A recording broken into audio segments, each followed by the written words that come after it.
Prices को लेकर youth Congress का ये प्रोटेस्ट है। आप देखिए किस तरह से यहाँ पर लकड़ी का चूल्हा जलाकर चाय बनाई जा रही है और एक सिंबॉलिक प्रोटेस्ट किया जा रहा है कि किस तरह से जो गैस प्राइस है उसको बढ़ोतरी की गई है और ज्यादातर जगह पर अब जब कमर्शियल एलपीजी को लेकर संकट खड़ा हो रहा है उसके बाद यूथ कांग्रेस का ये प्रोटेस्ट, हाथों में बैनर, झंडे और लगातार नारेबाजी केंद्र सरकार के खिलाफ, ये कहते हुए कि केंद्र सरकार ने किसी तरह से समझौता किया है। उसी वजह से आज हमें ये दिन देखना पड़ रहा है। एक बहुत बड़े लेवल पर ये प्रोटेस्ट जो है कांग्रेस ने शुरू कर दिया है एक तरह पर संसद में, और दूसरी तरफ सड़क पर भी अब केंद्र सरकार को घेरने की कोशिश है। आप देखिए किस तरह से तमाम बैनर, पोस्टर लिए यूथ कांग्रेस के कार्यकर्ता यहाँ पर बड़ी तादाद में जमा हुए हैं और साथ साथ इस बात को लगातार कह रहे हैं कि जिस तरह से एलपीजी का संकट पैदा हुआ है उसके लिए कहीं न कहीं केंद्र सरकार जिम्मेदार है। आप देखिए किस तरह से यहाँ पर एक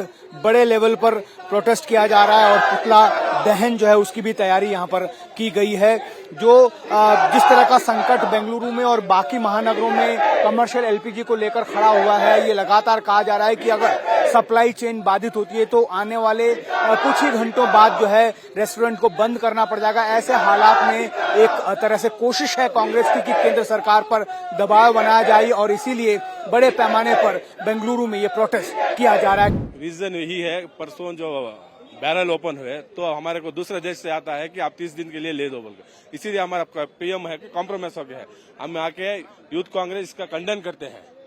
और पूछिए आप, ये जो आप इतने लोग इकट्ठा हुए आज यहाँ पर, आप ये कह रहे हैं कि जिस तरह की पॉलिसी है मोदी सरकार की वो देश के खिलाफ जा रही है। सर प्राइम मिनिस्टर की पॉलिसी क्या है? दूसरों की बात सुनना। हमारा देश एक बहुत बड़ा देश है, 140 करोड़ मुल्क का देश है। हम दूसरों को बोलना, हम किसी को नहीं सुनना चाहिए। इसीलिए अभी जो पेट्रोल और डीजल का हाइक किसके तरफ से? इन्हीं की तरफ से। स्टीम फाइल में जो नाम आके है, ये नाम छपाने के लिए इन लोग सारे सब कर रहे हैं। नरेंद्र मोदी सरेंडर मोदी, ये सरेंडर होता है, हमेशा सरेंडर होता है, हर किसी के आगे सर झुकाता है। ये हमारा इंडिया के लिए शर्मनाक बात है। ये सरेंडर मोदी है। ये अकबर खान, मोहम्मद राहिल। जी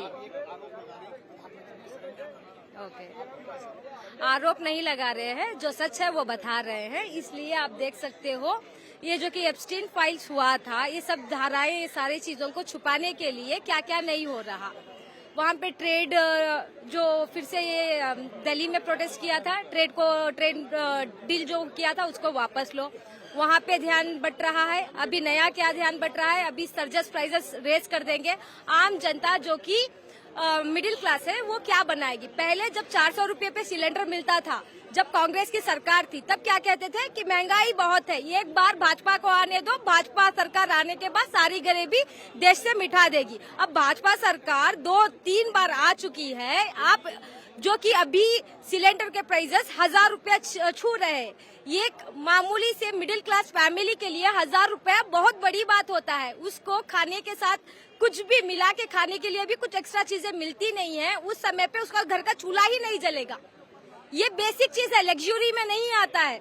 लग्जरी में अगर कोई कार मांग रहा है, कुछ अलग मांग रहा है तो अरे भाई ये इन्फ्लेशन हो रहा है, ये बता सकते हैं। यहाँ इन्फ्लेशन की बात नहीं हो रही है। ये जो आता है रोजी रोटी, ये बनेगी कैसी? ये बनेगी चूल्हे से। चूल्हा नेसेसिटी है जो कि हर घर में होना आम बात है। पहले बताया गया था पीएम सब्सिडी कर देगा गैस सिलेंडर की सब्सिडी आएगी। सब्सिडी आते आते क्या होगी? सब्सिडी बंद हो गई, सारा कुछ बंद हो गया। अभी जो गैस के प्राइस है 400 रुपया, जो कि कांग्रेस सरकार में था, अभी जब की भाजपा सरकार आ गई है 1200 से हो गया है, 1200-1500, 80 रुपया जो कि नॉर्मल सिलेंडर, डोमेस्टिक सिलेंडर का रेट बढ़ा गया है। और जो कि ये जो कमर्शियल सिलेंडर होता है वो कोई ज्यादा हाईफाई होटल वाले का मैं ये नहीं कह रही हूँ, जो कि रोड पे ठेला लगा के अपना चाय बना के कुछ भी करके, जो कि पीएम ही कहता है कि चाय बना के गुजारा करो, वो गुजारा करने के लिए भी अगर रोड पे आम जनता अगर सिलेंडर लगा के ये कर रही है तो वो अफोर्ड नहीं कर पाएगी।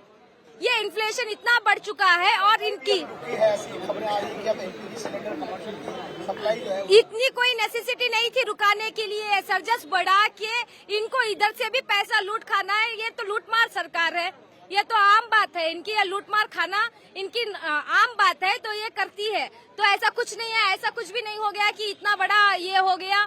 वार चल रही है वो अलग विषय है। इस बात का यहाँ पे ये माध्यम में ये विषय नहीं बनता है कि ये कैसे छीन खा रही है। ये तो गरीबों का हक पहले से मार खाती है, आई हुई सरकार है, अभी भी खा रही है, आगे भी खाएगी। इसमें कोई संदेह की बात है नहीं है, इसमें कोई निश्चय नहीं है। अगर आम जनता अगर हक की आवाज उठा रही है तो हम देशद्रोही है।